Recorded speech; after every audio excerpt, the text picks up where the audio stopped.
The Taiwan Strait is 36 hours wide at average transit speed.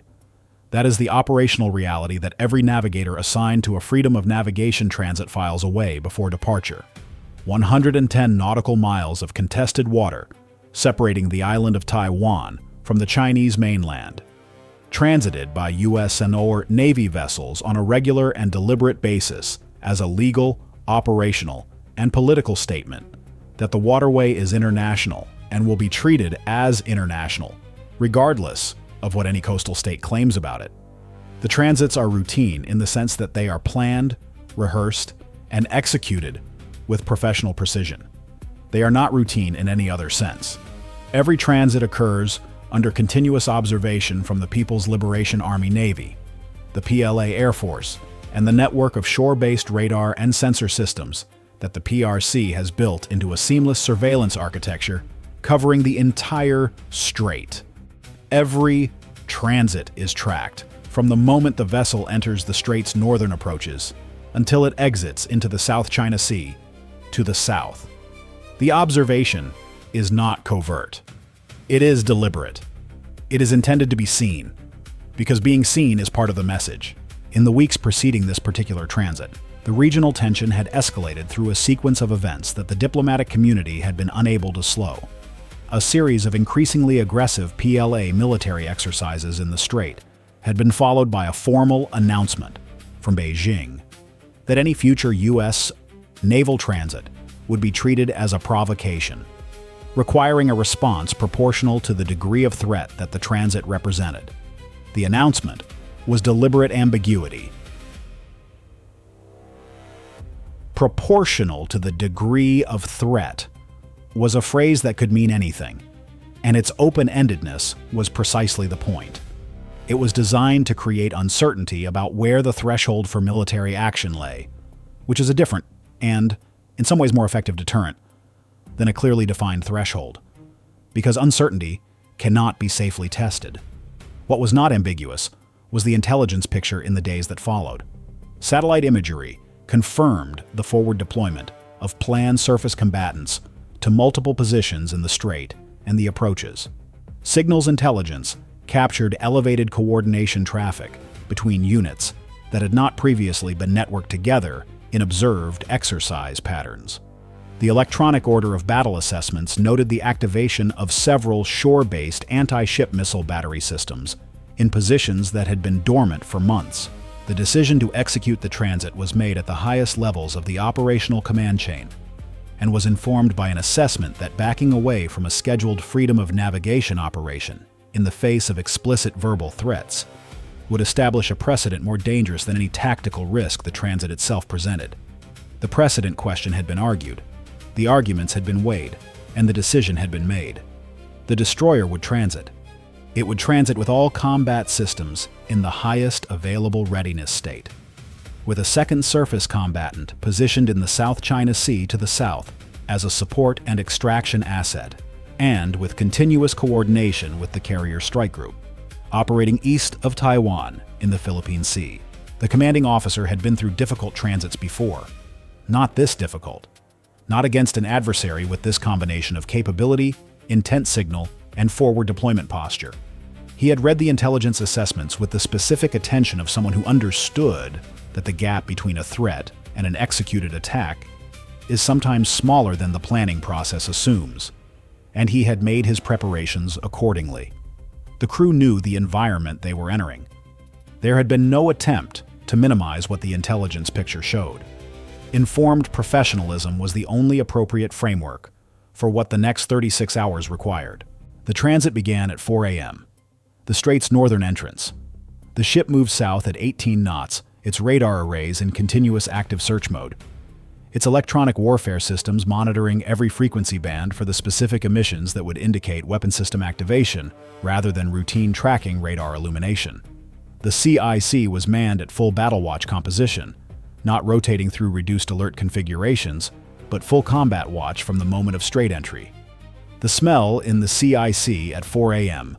was the specific combination of fresh coffee and electronics-cooled recycled air that marks a space where people have been working at high output for a sustained period and have no intention of reducing their output for the foreseeable future. For 4 hours and 17 minutes, the transit was uneventful in the operational sense. Planned surface combatants shadowed the destroyer at distances between 8 and 14 nautical miles, close enough to maintain continuous visual and radar observation, not close enough to constitute a direct navigation hazard. 3 separate PLA aircraft conducted low-altitude passes, not attack profiles, but close observation profiles, the kind of flybys that photograph, measure, and record without crossing into the explicit provocation of a weapons lock. The electronic warfare system registered multiple radar illuminations from the shadowing surface combatants and from shore-based systems. Tracking radars, not fire control radars. The distinction matters operationally. Being tracked means being observed. Being illuminated by a fire control radar means being targeted. At 8:17 a.m., the fire control radar illuminations began. Not 1, not 2. The electronic warfare system's threat library processed the emissions in approximately 1 second and returned classifications. Type 346 phased array fire control, consistent with the planned destroyer class shadowing to the east. A second emission from the west, shore-based, consistent with the YJ-12 anti-ship missile battery systems, whose activation had been noted in the preceding day's intelligence. A third emission from the southwest, airborne, consistent with the fire control radar of a PLA naval strike aircraft that had not previously appeared in the transit's air picture and had apparently been holding beyond radar range, waiting. 3 simultaneous fire control radar illuminations from 3 separate bearings. The electronic warfare officer called each one as it was classified. The CIC absorbed the information without visible disruption. Operators looking at their screens, hands steady on consoles. The TAO processing the threat picture with the focused calm of someone who had prepared for this and was now executing the preparation. But the physical reality of being locked by 3 separate fire control radars simultaneously was not something that professional composure made abstract. It was felt. It registered in the body the way that certain kinds of information always do, below the level of rational processing, as a direct transmission of physical reality to physical response. At 8:19 a.m., the launches began. The Eastern Planned Destroyer launched first. 2 YJ-18 anti-ship missiles, a supersonic sprint-capable sea-skimming weapon, their rocket motor bloom visible on the ship's infrared detection system as 2 simultaneous thermal signatures departing the eastern horizon at high speed. 19 seconds later, the shore-based battery to the west launched. 4 YJ-12 missiles, larger, faster. Their launch signatures significantly more energetic than the destroyer-launched weapons. Their approach trajectory curving west to east across the strait.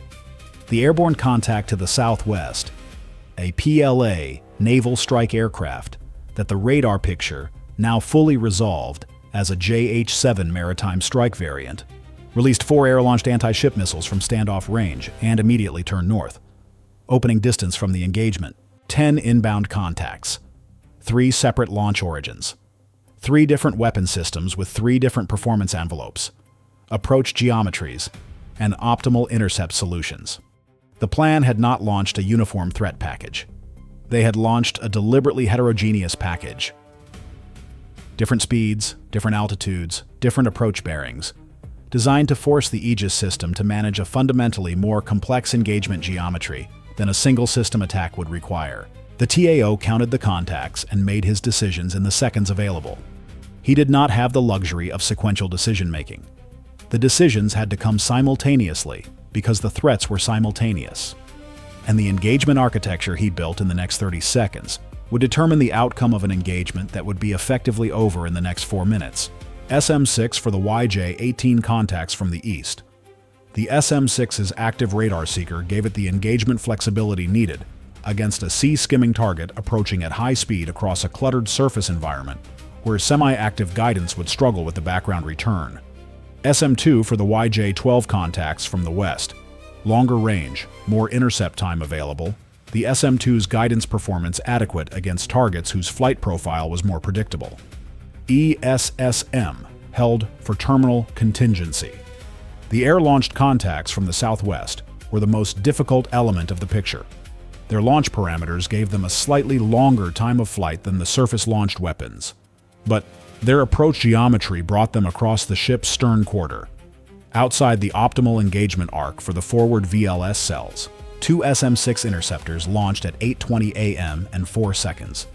The eastern contacts were at 39 nautical miles and closing fast. The YJ-18's sprint phase capability meant that the closure rate was accelerating rather than constant, the weapon's propulsion shifting from cruise to sprint in its terminal phase in a way that compressed the available intercept timeline more rapidly than a constant speed weapon. The SM-6 guidance systems had to account for that acceleration in building their intercept solutions, and the Aegis fire control processing was running the required computational load on top of the already substantial processing demand of managing 10 simultaneous threat tracks with active fire control solutions for all of them. The processing rack temperature alert appeared at 8:20 a.m. and 22 seconds. Not a failure, a warning. The combat systems officer implemented his thermal management protocol without interrupting the engagement sequence, rerouting cooling flow, shedding non-essential processing loads, and watched the temperature indicator stabilize. The Aegis system did not slow. The engagement continued. The first SM-6 connected with the lead YJ-18 contact at 31 miles. The warhead detonation was sufficient to functionally remove the contact from the threat picture. The radar return degraded to a fragment scatter consistent with major structural failure, then disappeared entirely. The second YJ-18 contact executed a terminal evasion maneuver at the moment of the first intercept, a pre-programmed lateral jink combined with an altitude change to 4 meters above the surface. And the second SM-6's guidance system had to execute a rapid intercept geometry correction. The correction worked. The second SM-6 connected at 27 miles. 2 contacts eliminated, 8 remaining. The SM-2 engagement against the YJ-12 contacts from the west opened at 44 miles with a 3-missile ripple. The YJ-12 is a large weapon. Its airframe is significantly more substantial than the YJ-18, which means it is harder to functionally disable with a near miss and requires a more precise intercept geometry for the warhead detonation to achieve a kill. The first SM-2 connected cleanly at 40 miles. Second contact, intercept at 37 miles. Third SM-2 missed. The contact had descended to a terminal approach altitude that placed it below the optimal detonation height for the SM-2's fusing system, and the warhead's lethal radius was insufficient at the missed distance to achieve airframe disintegration. The contact continued. Fourth SM-2 launched. Intercept confirmed at 33 miles. 3 of 4 western contacts eliminated. 1 YJ-12 continuing inbound at 33 miles and closing. The southwestern air-launched contacts had reached 30 nautical miles during the western engagement. 4 contacts approaching across the stern quarter, their approach geometry requiring the aft VLS cells to carry the engagement load, the ship's orientation relative to the threat. Axis placed the forward cells at a ballistic disadvantage for the southwestern engagement geometry. 2 ESSM interceptors allocated from the aft cells. First contact eliminated at 26 miles. Second contact eliminated at 23 miles. Third contact, a problem. The third southwestern contact executed a pop-up maneuver at 21 miles, climbing rapidly from its cruise altitude to a higher trajectory before diving back to sea-skimming altitude. The maneuver was designed to create a momentary radar tracking discontinuity during the altitude transition, and it worked. The Aegis tracking system lost positive contact lock for approximately 2 seconds during the altitude change. 2 seconds at the contact's closure rate represented approximately 1 nautical mile of untracked approach. When the tracking system reacquired, the contact was at 19 miles, inside the planned ESSM intercept corridor, with a revised fire control solution required. The revised solution built in 1.8 seconds. ESSM launched. Intercept at 17 miles, 1 southwestern contact remaining, and the surviving YJ-12 from the western bearing was now at 22 miles, having closed the distance during the complexity of the southwestern engagement. 2 inbound contacts from 2 separate bearing sectors. The ship was now inside the engagement window where CIWS transition planning had to begin. Not because the CIWS was the preferred engagement system, but because the timeline of the remaining intercepts placed the CIWS threshold within reach if the next layer engagements did not fully resolve the picture. The ESSM against the last southwestern contact launched at 8:22 a.m. Intercept at 14 miles. Contact eliminated. The YJ-12 from the west was alone on the threat display. 17 miles. Closing. The SM-2 inventory for the western engagement had been expended. The TAO allocated 2 SM-6 interceptors, weapons intended for the outer ring drone engagement role, being redirected to handle the terminal cruise missile threat that the western engagement had not fully resolved. It was an inventory decision that would reduce the ship's outer ring capacity if a second attack wave materialized. And the TAO was aware of that reduction as he made the call. Both SM-6 interceptors launched at 8:22 a.m. and 31 seconds. First intercept at 15 miles. Warhead detonation sufficient to achieve major structural damage to the YJ-12 airframe. The contact's radar return changed character. The smooth return of an intact airframe giving way to the irregular, dispersed return of a structurally compromised structure, shedding fragments, but did not disappear. The YJ-12 continued. Damaged. Losing altitude, its flight profile degrading as the airframe damage compromised its aerodynamic integrity, but it continued. The second SM-6 connected at 12 miles. The contact's radar return collapsed to fragment scatter and then to noise. Gone. At 8:23 a.m. and 44 seconds, the threat display was clear. 3 minutes and 40 seconds from first launch detection to last intercept. 10 inbound contacts across 3 separate launch platforms and 3 separate weapon systems. 10 intercepts achieved across SM-6, SM-2, and ESSM layers. 0 hull impacts. 0 personnel casualties. The TAO stood at his console and looked at the empty threat display for a moment before the post-engagement cascade of verification, damage assessment, and weapons inventory accounting began to pull his attention back into the administrative machinery of a CIC after engagement. The display was clean. The sea around the ship, visible on the hull cameras, was undisturbed. The only visible evidence of what had occurred in the previous 4 minutes was a distant column of spray to the west, where a large piece of YJG, J. Shachurai, Twacharo Bor,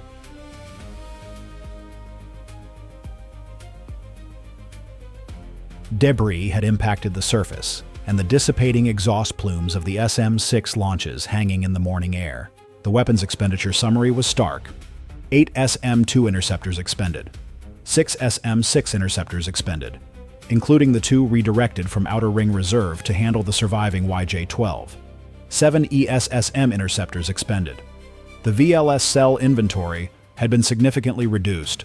Not critically, the ship retained sufficient interceptor capacity to respond to another attack.